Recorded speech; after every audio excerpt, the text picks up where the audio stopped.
तो फ्रेंड्स, जय श्री गणेश। कैसे हैं आप सब? मैं उम्मीद करता हूँ आप सारे बहुत अच्छे होंगे। आज की हमारी शुरुआत हो चुकी है फ्रेंड्स, और आज डे है आपका वेडनेसडे, बुधवार का दिन है आज, और तारीख हो गई है 14। और सबसे पहले तो आप जाके मेरी अभी ये लास्ट वीडियो देख सकते हैं जा करके।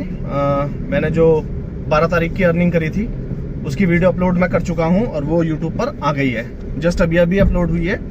तो आप जाके वॉच कर सकते हैं और अपना राय दे सकते हैं कि आपको वीडियो कैसी लगी। अच्छी लगी तो भी आप कमेंट करके बता देना, और आपको अच्छी ना लगे हो तो उसका रीज़न भी बता देना मुझे, जिसके लिए मैं उस चीज़ को ठीक कर सकूं। ठीक है ना? कमेंट ज़रूर करके बताना, तभी मुझे पता चलेगा कि वाकई वीडियो आपको अच्छी लगी या नहीं लगी। ठीक है?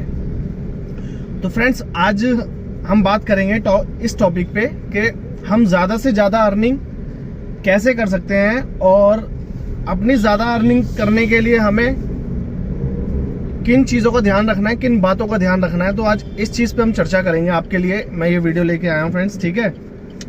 और मेरे को वैसे तो फर्स्ट राइड अपनी मिल चुकी है, उन्हीं को पिकअप करने के लिए जा रहा हूँ। तो मैंने कहा जब तक उनके पास पहुँचूंगा मैं पिकअप करने के लिए, तब तक आपको अपडेट कर देता हूँ थोड़ा सा। तो आज इसी टॉपिक पे बात करेंगे हम किन चीज़ों का ध्यान रखें जिसकी वजह से हम अपनी अर्निंग को ज़्यादा से ज़्यादा कर पाएँ। मेरे को लगता है कि हमारी मिनिमम अर्निंग जो होनी चाहिए ना पर डे की, कम से कम 3,000 रुपये की होनी चाहिए पर डे। आप मतलब जिस भी दिन आप काम करने के लिए निकलो तो आप 3,000 का मिनिमम काम करके आओ। मुझे ऐसा लगता है कि आपको ये करना ही चाहिए और इन चीज़ों का ध्यान रखना ही चाहिए। तो आज इसी टॉपिक पे बात करेंगे हम। ठीक है? तो आप पूरे व्लॉग के अंदर बने रहना। अभी मैं अपना पिकअप कर लूँ, उनको ड्रॉप कर लूँ, और साथ ही साथ आपको सारी अर्निंग भी बताऊंगा कि आज की हमने अर्निंग कितनी करी है। उससे पहले आप जब तक मेरी लास्ट वीडियो देख लो। ठीक है? वैसे तो आप और फ्रेंड्स ऐसे भी होगा, मैं आपको बताता रहूँगा। ठीक है फ्रेंड्स? मैं उनको पिकअप करने के लिए पहुँच चुका हूँ, कस्टमर को। फ्रेंड्स, मेरी सेकेंड राइड भी मुझे मिल चुकी है। फर्स्ट राइड मैं कंप्लीट कर दी है। उन मैडम की देखो वो खड़ी हुई है, और इसके अंदर आपको बता दूं इन्होंने 2 लोकेशन ऐड कर रखी है। मतलब एक इनकी ड्रॉप लोकेशन है और एक लोकेशन और है शालीमार बाग में, जो पिक करना है किसी और को भी। तो ऐसी भी सिचुएशन कभी आपके साथ आया तो आपको घबराना नहीं है। इसमें करना क्या होता है, देखो इसमें लिखा हुआ है फर्स्ट लोकेशन, जो लिखा हुआ है कंप्लीट स्टॉप 1। तो इसको आप जब आप इस लोकेशन पे पहुंच जाओगे तो तो आपको करना क्या है, इसको स्टॉप कर देना है। तो आपके सामने फिर क्या होगा, सेकंड लोकेशन आ जाएगी जहां इनको फाइनली ड्रॉप होना होता है।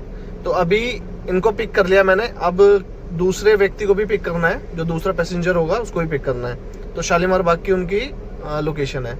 उसके बाद इन दोनों को ड्रॉप कर देना है। 2 होंगे, 3 होंगे, 4 होंगे, मुझे पता नहीं है, पर इसके अंदर जो लोकेशन है 2 अपडेट कर रखी है इन्होंने।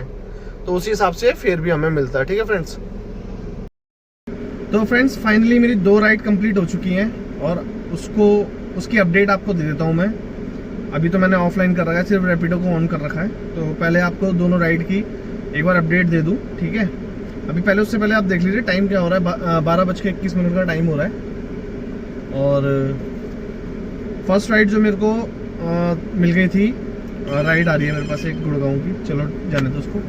तो फर्स्ट राइड मेरे को मिलती है शालीमार गार्डन से ही। घर से जैसे निकलता हूँ तो राइड 10 बजे मैं ऑनलाइन हो जाता हूँ, और निकलते ही 2-3 मिनट के बाद मेरे को एक राइड मिल जाती है फ्रेंड्स, जो कि ये थी। मतलब उससे पहले मेरे को राइड गुड़गांव की बज रही थी कंटिन्यू 612 रुपये की करीब, और एक 584 रुपये की।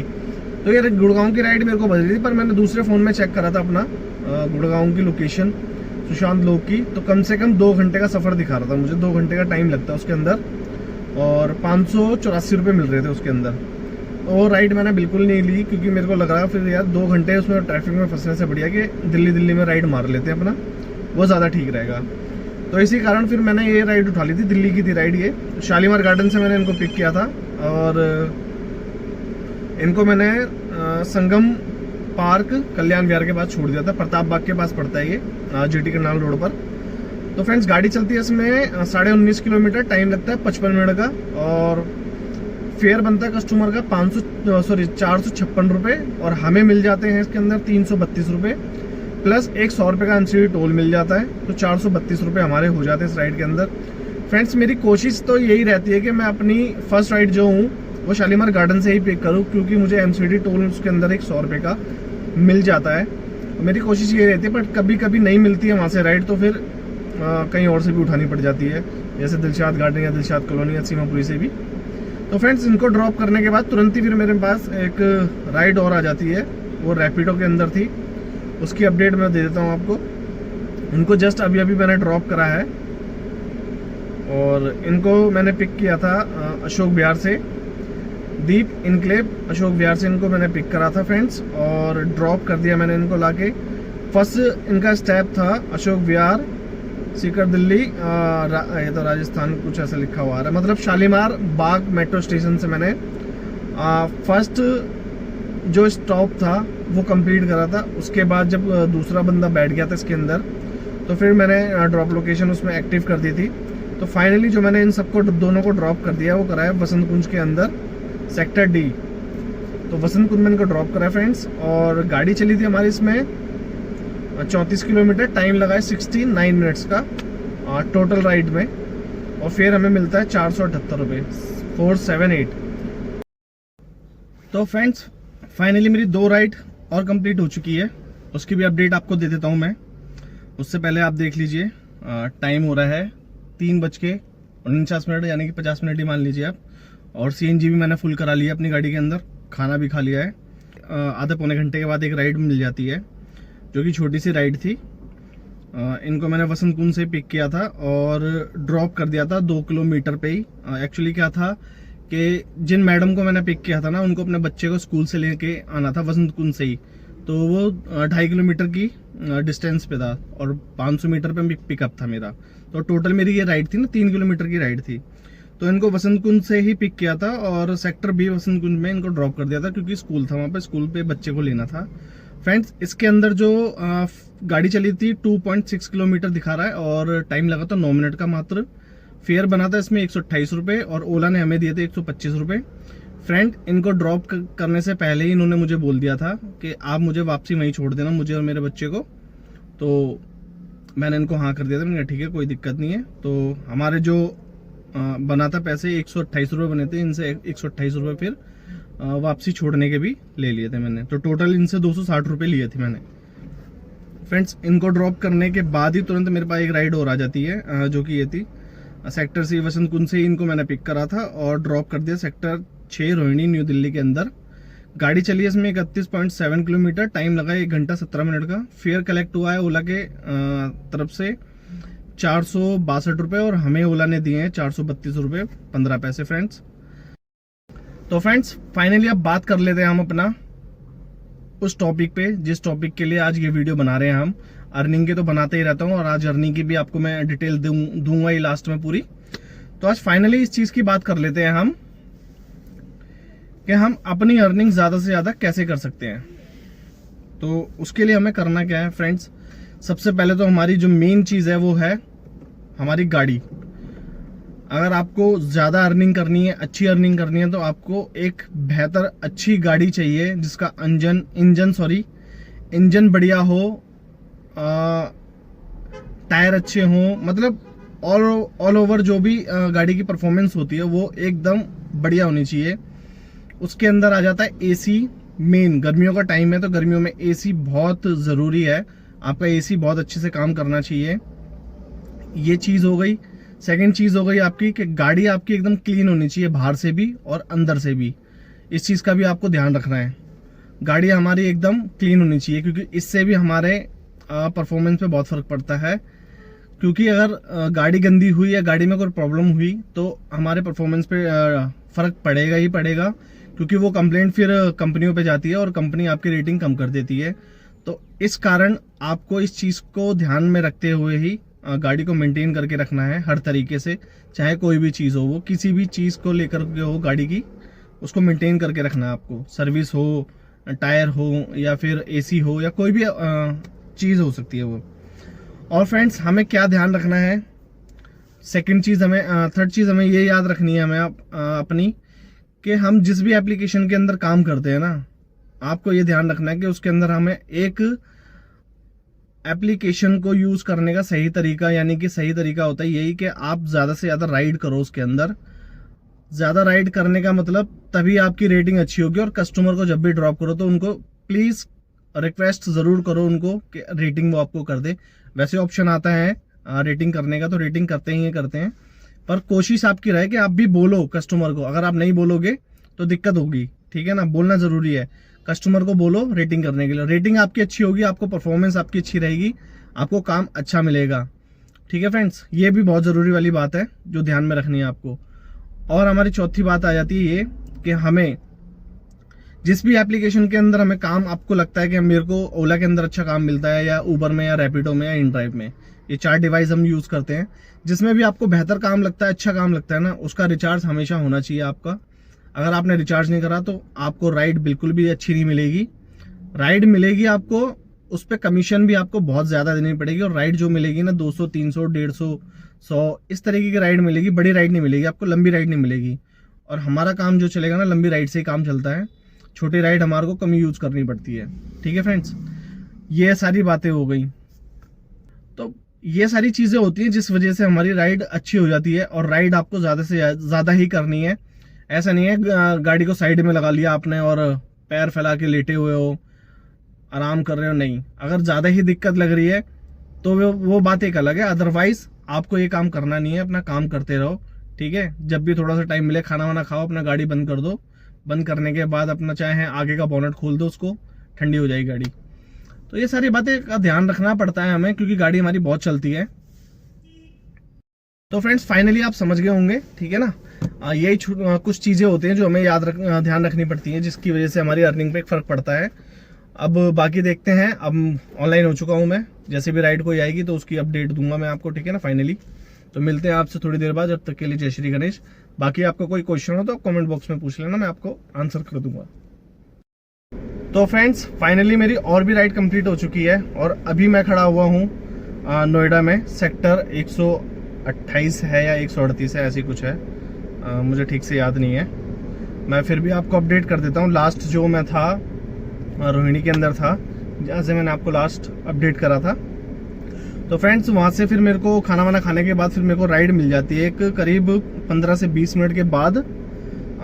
इनको मैंने pocket B2 Rohini new Delhi से पिक करा था और ड्रॉप कर दिया इनको ब्लॉक A सेक्टर 77 के अंदर, फरीदाबाद सेक्टर 77 फरीदाबाद के अंदर इनको ड्रॉप करा फ्रेंड्स।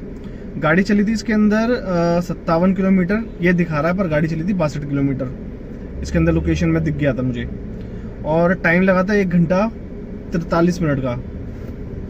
और फेयर जो कलेक्ट हुआ है कस्टमर से 949 रुपीज़ हुए हैं, 950 रुपये मान लो आप। और हमें दिए हैं इसके अंदर 788 रुपये, और एक 35 रुपये का टोल भी है, जबकि मेरा टोल लगा नहीं है क्योंकि मैं दूसरे रास्ते से लेके गया था, और वापसी भी मैं दूसरे रास्ते से लेके आया हूँ। तो मेरे दोनों बार का टोल बच गया है, जो फास्टैग का टोल होता है। आज लगा नहीं मेरा, ठीक है, क्योंकि मैंने रूट ही अपना चेंज कर लिया था। तो टोटल मेरे को जो मिल जाते हैं इसके अंदर 823 रुपये मिल जाते हैं फ्रेंड्स। तो फ्रेंड्स मेरे को एक राइड आ जाती है, उनको ड्रॉप करते ही मेरे को एक राइड मिल जाती है तुरंत ही। तो इनको मैंने जो पिक किया था मैं बता देता हूँ, राधिका फरीदाबाद से इनको पिक किया था, ये लोकेशन का नाम है। और इनको ड्रॉप कर दिया greater Kailash part 3 greater Kailash new Delhi के अंदर फ्रेंड्स। गाड़ी चली थी 35 किलोमीटर, टाइम लग गया था 1 घंटा 20 मिनट का। फेयर बना था 701 रुपये, हमें दिए थे इसके अंदर 482 रुपये फ्रेंड्स।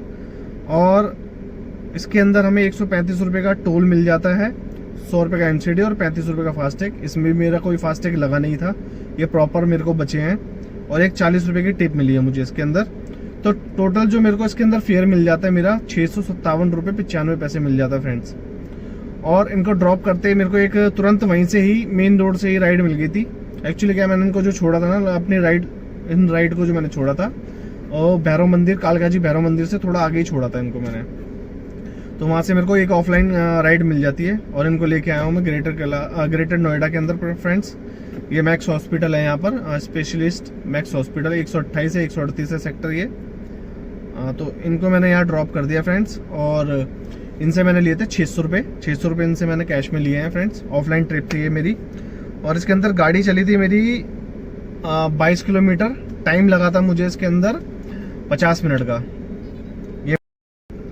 तो फ्रेंड्स फाइनली मेरी लास्ट राइड कंप्लीट हो गई है, और अभी मैं आ गया हूँ अपने घर के पास। घर की पार्किंग में लगा दी गाड़ी और वहीं खड़ा हुआ हूँ। तो यहाँ से आपको अपडेट दे देता हूँ।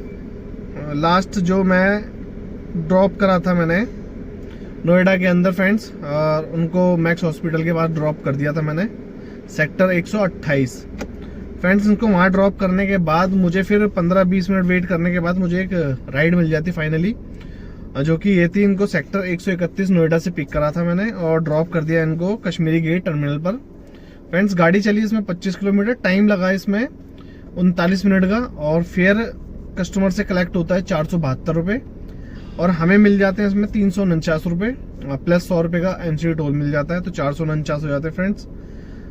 तो इन सब का मैं आपको टोटल बता देता हूँ कि मेरा अमाउंट क्या निकल के आता है।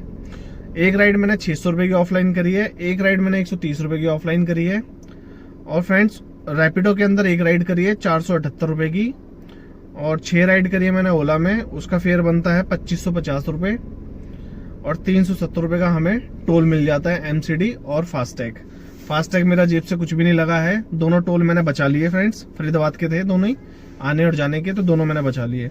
तो फ्रेंड्स सबको टोटल कर लेते हैं हम, तो हमारी अर्निंग बन जाती है 4128 रुपये की। तो फ्रेंड्स मेरी गाड़ी जो चली है वो चली है 270 किलोमीटर अभी, और इसके अंदर अगर हम सीएनजी का खर्चा जोड़ते हैं तो 800 रुपये का आप सीएनजी मान लीजिए। 800 रुपये की मेरी सीएनजी लग गई होगी, 10-20 रुपये ऊपर नीचे हो सकता है, ठीक है ना, क्योंकि अभी मैंने कोई सीएनजी डलवाई नहीं है। तो मैं एक आइडिया बता रहा हूँ आपको, 800 रुपये की मेरी सीएनजी लग गई है, 10-20 रुपये ऊपर नीचे आप जोड़ लेना, कोई दिक्कत नहीं है उसमें, वो होता ही है। तो उसको हम अभी मोटा मोटी अपना 800 रुपये को हम माइनस कर लेते हैं फ्रेंड्स। तो आज की हमारी बचत जो है 3328 रुपये की बचत है आज की हमारी फ्रेंड्स। और काम मैंने करा है, सुबह मैं ऑनलाइन हुआ था 10 बजे, टाइम हो रहा है अभी 10:30 का, तो आप मान लीजिए 12.5 घंटे की ड्यूटी हो गई। अभी 10:30 भी नहीं हुए हैं पूरे, फिर भी 10:30 मान लीजिए, आप देख लीजिए टाइम 10:23 हो रहे हैं, तो 12.5 घंटे की ड्यूटी है मेरी ये। 12.5 घंटे में मैंने ये अर्निंग करी है फ्रेंड्स। तो अब मिलते हैं आपसे नेक्स्ट व्लॉग में। आज का व्लॉग यहीं ख़त्म करते हैं, और जैसे भी आपको अच्छा लगा हो व्लॉग, नहीं अच्छा लगा हो तो कमेंट में ज़रूर बता देना। तब तक के लिए जय श्री गणेश।